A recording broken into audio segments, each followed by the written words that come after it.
नमस्कार, आप सभी का हार्दिक अभिनंदन। आज हमारा प्लेनेट की सीरीज में नेक्स्ट टॉपिक है सूर्य खाना नंबर 5।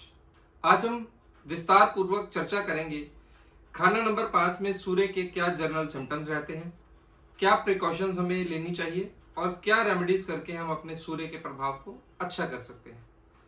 नमस्कार, मैं आपका मित्र ज्योतिष आचार्य कपिल त्रिपाठी आप सभी का हार्दिक स्वागत करता हूं आपके इस यूट्यूब चैनल दी एस्ट्रो गाइड में। आज हम बात करने जा रहे हैं सूर्य खाना नंबर 5। सूर्य खाना नंबर 5 में लिखा गया है परिवार उन्नति का मालिक, यानी कि जो तासीर है वह इसकी लाल किताब में पहले ही मेंशन होती है, परिवार उन्नति का मालिक।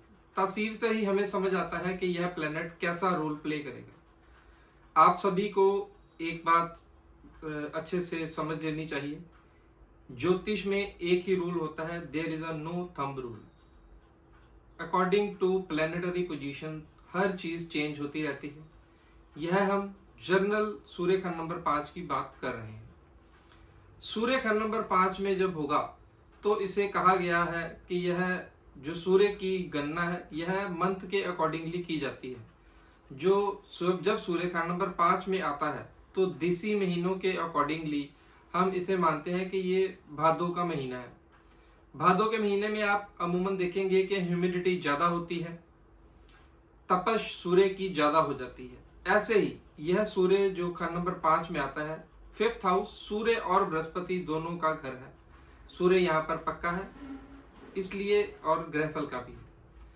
सूर्य का 5th हाउस में कोई भी सूर्य से उपाय नहीं होता। ग्रहफल के उपाय के लिए हमें किसी और ग्रह की मदद लेनी होती है।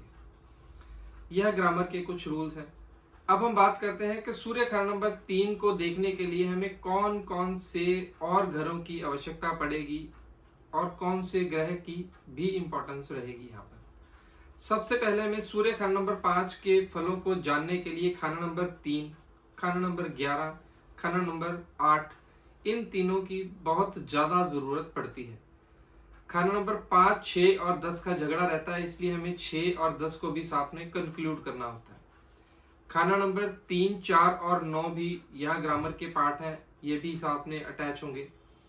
और केतु ग्रह को भी हमें देखना होगा, क्योंकि 5th हाउस को लिखा गया है मुस्तकबिल का जमाना, यानी कि हमारा फ्यूचर, हमारी औलाद हमारा फ्यूचर भी होते हैं। इसलिए यहाँ पर केतु क्या विशेष रोल प्ले करेगा, केतु की प्लेसमेंट, केतु कैसा है, वह भी हमारे सूर्य के फलों को निर्धारित करेगा। अब हम जर्नल बात करते हैं कि सूर्य खंड नंबर 5 वाले कैसे होते हैं। अगर सूर्य उम्दा है तो ऐसा जातक बहुत ही ईमानदार होता है, दूसरों की मदद करने वाला होता है और बहुत ही ज्यादा तरक्की देखने को मिलती है जब इसके बेटा हो जाए। खास करके अगर बेटा कहीं संडे वाले दिन और सुबह अर्ली मॉर्निंग हो जाए तो बहुत ज्यादा, जिसे हम कहते हैं सोने पर सुहागा, ऐसा सूर्य खंड नंबर 5 का फल हो जाएगा।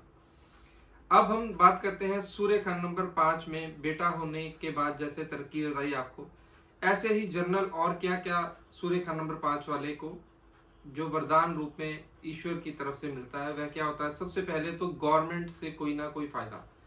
अमूमन मैंने अपनी प्रैक्टिस में देखा है सूर्य खंड नंबर 5 वालों के काफी लिंक्स होते हैं गवर्नमेंट ऑफिसर्स के साथ, जो उन्हें बहुत ज़्यादा फायदा पहुंचाते हैं।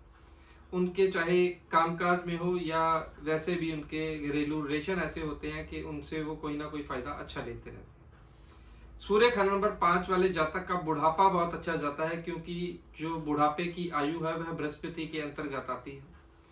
लगन में पड़े हुए सूर्य खंड नंबर 5 को लगन का प्लेनेट हमेशा मदद करता है। जैसा कि लाल किताब में लिखा गया है कि राहु खाना नंबर 1 में हो और सूर्य खाना नंबर 5 में हो तो औलाद अवश्य होगी। वहां पर चाहे हेल्थ इश्यूज जरूर देगा, सूर्य को किसी हद तक नुकसान भी देता है, चाहे कि हालांकि सूर्य और राहु दुश्मन है, लेकिन फिर भी खाना नंबर 5 की औलाद के फल बढ़िया रहते हैं, यानी कि ऐसे जातक को बेटा जरूर होता है। मैं आपको एक बात मेंशन कर दूं कि लाल किताब औलाद सिर्फ बेटे को मानती है, हालांकि बेटी और बेटे में कोई अंतर नहीं होता, लेकिन फिर भी यह एक ज्योतिष की विधा है, इसलिए मुझे बताना जरूरी लगा। जो राहु की बात हम कर रहे हैं, राहु और सूर्य दुश्मन होने के बावजूद भी सूर्य को मदद जरूर कर जाता है। अगर जातक को किसी प्रकार से कोई दिक्कत परेशानी आती है सेहत के रिगार्डिंगली, तो ऐसे जातक को जो लाल मुंह वाले बंदर होते हैं उनकी सेवा करनी चाहिए। उन्हें चना खिलाएं, गुड़ डालें, केले बहुत अच्छे लगते हैं बंदरों को, उन्हें केले डालें। ऐसे आप अपने सूर्य खंड नंबर 5 में अगर हेल्थ के रिगार्डिंग कोई परेशानी है तो उसे ठीक कर सकते हैं। काला नमक यूज करके भी आप सूर्य के फलों में इजाफा कर सकते हैं।